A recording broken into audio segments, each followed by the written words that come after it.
हा महाराष्ट्रावर झालेला आघात आहे। अजितदादांसारखा उमदा नेता ज्या पद्धतीने अपघातामध्ये आम्हाला सोडून गेला, त्यानंतर या सगळ्या विषयावर महाराष्ट्राची जनता अत्यंत गांभीर्याने पाहते आणि इतर नेते सुद्धा अशा पद्धतीने जे घाईघाईनं प्रवास करतात बरं का, ते सुद्धा चिंतेत आहेत।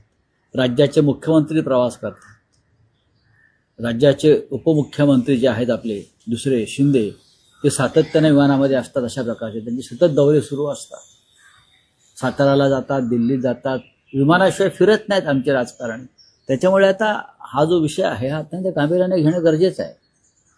काल स्वतः उद्धव ठाकरे, आदित्य ठाकरे हे रात्री उशिरा बारामतीमध्ये पोहोचले, हे सांगतो तुम्हाला। मुंबईतून ते रस्त्याच्या मार्गाने बारामतीत पोहोचले मध्यरात्रीनंतर आणि त्यांनी पवार कुटुंबियांची विद्याप्रतिष्ठानमध्ये जाऊन भेट घेतली, सांत्वन केलं।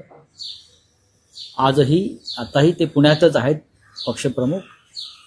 मला वाटतं मनसे प्रमुख, महाराष्ट्र नवनिर्माण सेनेचे प्रमुख राज ठाकरे सुद्धा बारामतीमध्येच आहेत। तर